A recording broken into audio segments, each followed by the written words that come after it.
नमस्कार दोस्तों, मेरा नाम है विशाल परिहार।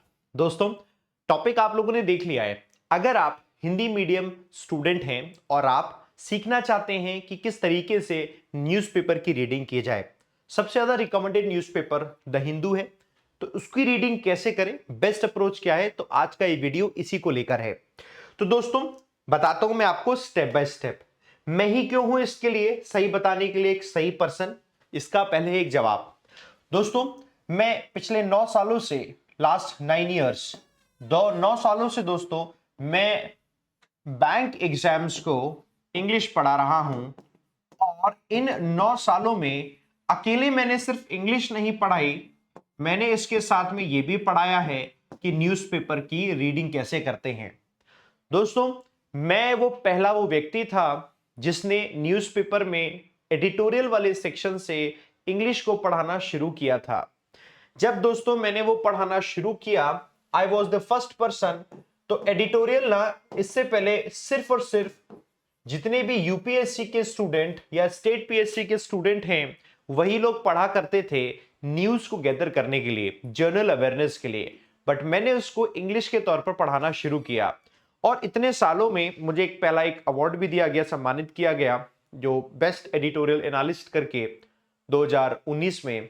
2017 में मुझे एक अवार्ड मिला था। ये सब आप सब लोगों की देन है, क्योंकि अवार्ड का मतलब ये नहीं होता है कि मैं बहुत महान हूं। अवार्ड सिर्फ एक चीज को बताता है कि हाँ, जिस तरीके से मैंने बच्चों को पढ़ाया वो तरीका बच्चों ने अपनाया और तरीके से वो अपनी इंग्लिश को इंप्रूव कर पाए और अल्टीमेटली सिलेक्शन ले पाए। जब स्टूडेंट सिलेक्शन लेते हैं दोस्तों, तो वो रिजल्ट हमें मिलता है और वो रिजल्ट 2017 में मिला, उसके बाद 2019 में मिला। फिर एक सुपर 30 अवार्ड और हुआ था, मूवी आई थी सुपर 30, आपको याद होगा। 30 टीचर्स को सिलेक्ट किया गया था। वो भी बात 2019 की अक्टूबर की अराउंड की बात है।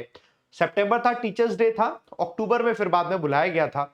तो उसमें भी दोस्तों इसी वजह से काफी सारी चीजें, मतलब बच्चों की हेल्प काफी होती रही और कोशिश हमेशा से मेरी रही है कि इसको इजी से इजी तरीका बताया जा सके। तो उम्मीद है अब आपको पता चल गया होगा why I am the best person to tell you कि एडिटोरियल होता क्या है, कैसे पढ़ना है, ठीक है। क्योंकि इसके बाद से आज अगर आप देखोगे यूट्यूब पर, तो मुझे छोड़कर बाकी आप जितने भी टीचर्स हैं, किसी को भी देख लो, अगर किसी ने इंग्लिश पढ़ाना शुरू किया है तो मैंने इतना कर दिया है कि इस लोगों को एडिटोरियल पढ़ाना ही पड़ेगा। अगर इसकी किसी को इंग्लिश आज के टाइम पे पढ़ानी है तो एडिटोरियल इज नाउ मैंडेटरी, है ना, क्योंकि बिना उसके हम नहीं सीखते। यार, आप जब किसी भी चीज की रीडिंग करते हो, पहला पॉइंट आप सब लोगों के लिए आता है, वो है जो भी वर्ड दिया हुआ है यार, वो वर्ड नहीं समझ में आता। यानी कि हमें वर्ड मीनिंग पर काम करना होगा। ऐसे रैंडमली कुछ भी वर्ड मीनिंग याद नहीं करना है, हमें समझना है कि क्या क्या चीजों की जरूरत होती है। पहला, वर्ड मीनिंग। दूसरा, वर्ड मीनिंग तो समझ लिए, मतलब समझ लिए, थोड़ी बहुत तो ग्रामर आनी जरूरी है, क्योंकि ग्रामर थोड़ी बहुत आएगी तभी तो हम समझ पाएंगे किसी वर्ड का इस्तेमाल कैसे किया गया है। नाउन है, सब्जेक्ट है, वर्ब है, प्रेजेंट में बात हो रही है, पास्ट में बात हो रही है, फ्यूचर में हो रही है, कॉन्टिन्यूअस हो रहा है, क्या हो रहा है, हमें पता होना चाहिए। यानी ग्रामर भी थोड़ी बहुत आनी चाहिए। और तीसरा दोस्तों होता है, जब आप इसे पढ़ रहे हैं तो आप इसका मतलब समझ पाए, क्या कह रहा है वो कहानी समझ पाए। इसी को बोला जाता है दोस्तों कॉम्प्रीहेंशन। कॉम्प्रीहेंशन आपका आना जरूरी, यानी कॉम्प्रीहेंड करने की एबिलिटी, अंडरस्टैंडिंग पावर जो है आपकी, वो इंप्रूव होनी जरूरी है। वो आपको अगर आ रहा है तो आप सोच लो सारी की सारी चीजें आप कर ले जाओगे, which is very very important. So 3 point को कैसे काम करेंगे मैं आपको बताता हूं। आप क्या करो, जैसे कि आज के दिन ही आपने क्या किया, न्यूज़पेपर ओपन किया। आज जो मैं वीडियो बना रहा हूं, आज डेट है दोस्तों 20 जून 2024 चल रहा है। और आज का ही एग्जाम्पल के तौर पर आपने न्यूज़पेपर ओपन किया और आज का एडिटोरियल आपने निकाला, ठीक है। और उस एडिटोरियल को आपने जब पढ़ रहे हैं तो पढ़ने में जितनी भी आपको लगती है ऐसी वर्ड जो आपको नहीं आते हैं, इन वर्ड्स को मैं आपके लिए कहता हूं, इन्हें बोलते हैं हम अननोन वर्ड्स। ऐसे वर्ड जो आपको नहीं पता, इन्हें हम क्या बोलते हैं, अननोन वर्ड्स। खुद से आप देखो, ऐसे वो सारे शब्द जो आपके लिए भी अननोन है, उनको आपने क्या किया, अपनी नोटबुक में नोट कर लिया। अननोन शब्द को नोटबुक में नोट कर लिया। नोट करने के बाद फिर आप उसकी रीडिंग करो। और जब आप रीडिंग करोगे तो एक ऐसी चीज की रीडिंग स्टार्ट करना सबसे पहले जो आपको लगता है कि यार आपके इंटरेस्ट की है। किसकी है, आपके इंटरेस्ट की है। एग्जाम्पल के तौर पर आपको क्रिकेट पसंद है तो क्रिकेट वाली न्यूज है, तो क्रिकेट वाली न्यूज का एक छोटा सा हिस्सा उठा लिया, उसमें जो डिफिकल्ट वर्ड है उसे गूगल में देखा, ढूंढा, उसके मतलब लिखे एंड देन उस न्यूज को पढ़ा। क्योंकि वो न्यूज में क्या बात कही जा रही है ये बात आपको पहले से पता है, तो वो न्यूज में उन वर्ड्स को कनेक्ट करके आप अच्छे से समझ पाएंगे उसका मतलब क्या है।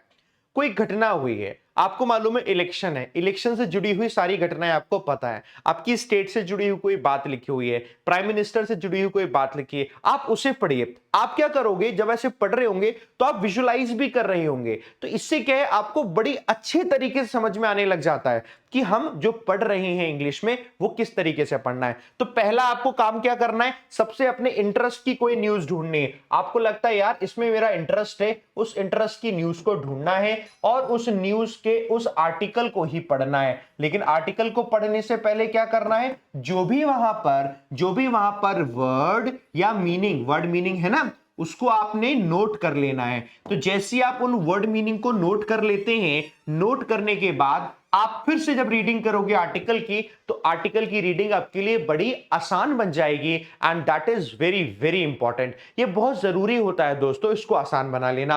ये इस तरीके से आप करेंगे। और सुनिए मेरी बात, और आपको लगता है सर मुझसे तो ये भी नहीं हो रहा, क्यों परेशान हो रहे हो? मैं दोस्तों रेगुलरली मैं भी लेता हूं ना क्लास। अब आप क्या करो, सुबह 7 बजे एक बार आप देखो मैं कैसे पढ़ा रहा हूं। 7 AM पर आप में से कई सारे बच्चे हैं जो रेगुलरली पढ़ते हैं, बट जो नहीं पढ़ते आप लोग एक बार देखो, आप लोग आओ आओ उस वीडियो को देखो जो मैं पढ़ा रहा हूं, देखो कि किस तरीके से मैंने उसमें पढ़ाया है, किस तरीके से उसमें से मैं आपको रूल बता रहा हूं, किस तरीके से दोस्तों उसकी अंडरस्टैंडिंग को इंप्रूव करना बता रहा हूं। मैं 3 पॉइंट बताता हूं बेसिकली वहां पर कि जब आप पढ़ें तो आपको पहला पॉइंट ध्यान रखना है कि जो भी आप सेंटेंस पढ़ रहे हो उसको वर्ड बाय वर्ड ना पढ़कर एक ऐसे पढ़ना है कि पूरा का पूरा जो सब्जेक्ट है उसे एक साथ पढ़ो, पूरे के पूरे वर्ब को एक साथ पढ़ो, फिर पूरा का पूरा ऑब्जेक्ट या फिर जो कॉम्प्लीमेंट है इसको एक साथ पढ़ना है। So this is the first approach जो आपको अपनानी होती है। जब आप ये अप्रोच अपनाएंगे तो डेफिनेटली पूरे के पूरे सेंटेंस का मतलब आप समझ पाएंगे। और सेंटेंस का मतलब कब समझ में आएगा, जब आपसे पहले आपने वर्ड, उसके मीनिंग और अपने पसंद का आर्टिकल उठा लिया। ये पहला स्टेप होता है समझने का। आपने उठाया, आपने समझ लिया, समझ में आने लग जाएगा। ये धीरे धीरे आपके अंदर इंटरेस्ट को जगाएगा। आप ये कभी कोशिश मत करना कि एडिटोरियल में से आप ग्रामर सीखोगे, नहीं, ग्रामर हमेशा क्लास से सीखनी है, बुक से सीखनी है, लेकिन एडिटोरियल से आप अंडरस्टैंडिंग डेवलप करना सीखेंगे, आप अपनी कॉम्प्रिहेंड करने की पावर को डेवलप करना सीखेंगे and which is very very necessary, बहुत जरूरी है। दोस्तों पिछले इतने साल के एक्सपीरियंस में मैंने एक ही चीज पाई है, बहुत सारे हमारे स्टूडेंट होते हैं जो उत्तर प्रदेश से हैं, जो बिहार से हैं, हमारे नदन इंडिया से हैं, मैक्सिमम जो बच्चे नॉर्थ से हैं ना, उन लोगों को बड़ा डर लगा रहता है कि यार इंग्लिश जो है हमसे यही नहीं हो पाती, किसी भी तरीके से इंग्लिश हो जाए सर तो काम बन जाएगा। और ऐसे ही सबसे ज्यादा अपने आप को वीक समझने वाले बच्चे जब यही अप्रोच अपनाते हैं, रेगुलरली पढ़ते हैं और वो अपने आप को पाते हैं कि उन्होंने खुद को इंप्रूव कर लिया है, और ऐसे बच्चे सिलेक्शन ले जाते हैं। आप अभी ना गूगल पे चेक करके देखना, लिखना SBI PO first attempt selection, आगे मेरा नाम और डाल देना विशाल सर। आपको मेरे साथ करते हुए ऐसे बहुत सारे तमाम बच्चे मिल जाएंगे, सक्सेस स्टोरी मिल जाएगी जो कि फर्स्ट अटेम्प्ट में सिलेक्शन लेके एसबीआई पीओ बन गए, जहां पर माना जाता है कि इंग्लिश तो बहुत डिफिकल्ट होती है, एक बार में फर्स्ट अटेम्प्ट में सिलेक्शन ले गए। ऐसे स्टूडेंट आपको मिल जाएंगे, वो भी सब हिंदी मीडियम से ही हैं। कैसे कर ले गए वो, यही अप्रोच है, कुछ नया नहीं है, कुछ अलग नहीं है, सिर्फ यही छोटी सी अप्रोच है, इसको अपनाया और सिलेक्शन ले लिया, बस और कुछ नहीं है। उम्मीद करता हूं आप सीख गए बात, मेरी पॉइंट सीख गए। 7 बजे मिलना और इसे अच्छे से पढ़ना। डिस्क्रिप्शन में वैसे मैंने एक लिंक भी लगा दिया है आप सभी लोगों के लिए। बाकी अगर आप उसे पढ़ना चाहते हो ना तो रेगुलरली पढ़ो, तो 2 चीजें पढ़ो। पहला 7 बजे वाला 7 AM वाला एडिटोरियल सीखोगे तो आप यहां से सीख जाओगे। दूसरा ग्रामर सीखनी है तो ग्रामर के क्वेश्चन और उसकी प्रैक्टिस भी कराता हूं। इसके लिए सुबह 11 बजे, अभी करंट में चल रही है 11 बजे एक सीरीज, उस सीरीज का नाम है प्रहार सीरीज। क्या नाम है? प्रहार सीरीज। आप इस प्रहार सीरीज को देखिए, जब आप इस प्रहार सीरीज को पढ़ेंगे तो आप बढ़िया बढ़िया से सीख पाएंगे। पढ़िए, इससे सीखिए। बाकी सेशन को करते हैं दोस्तों खत्म। बाकी आप में से कोई भी बच्चे जो आरआरबी की तैयारी कर रहे हैं तो आरआरबी के लिए एक चीज मैं दिखा देता हूं आपको, बढ़िया शानदार। देखो आप लोगों के लिए दोस्तों 23 जून को 3 बजे एक टेस्ट हो रहा है जो आरआरबी का स्कॉलरशिप चैलेंज है, फ्री टेस्ट है।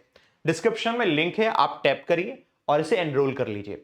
एनरोल कर लीजिए, नंबर 1 से लेकर नंबर 100 भी आएंगे ना तो भी आपको दोस्तों कोई ना कोई प्राइजेस हैं, उपहार हैं। इंग्लिश तो आपकी वीक है तो आप तो आए हो मुझे देखने, लेकिन मैथ रीजनिंग अगर थोड़ी बहुत भी ठीक है तो ये टेस्ट जरूर देना और कुछ उपहार मिले तो फायदा उठाना। ठीक है, ये आप लोगों के लिए है। कोई प्रॉब्लम, कोई समस्या है, मुझे जरूर बताना। कमेंट बॉक्स हमेशा ओपन है आपके लिए, आप अपनी सारी बातें लिखिए, जो भी प्रॉब्लम आती है उसको लेकर सोल्यूशन मैं दोस्तों हमेशा आपको दूंगा। ठीक है, थैंक यू वेरी मच साथ जुड़े रहने के लिए। पॉइंट अच्छे लगे हैं, काम के लगे हैं तो लाइक बटन में जरूर प्रेस करना, अपने दोस्तों के साथ भी जरूर शेयर करना। Thank you very much. जय हिंद, जय भारत।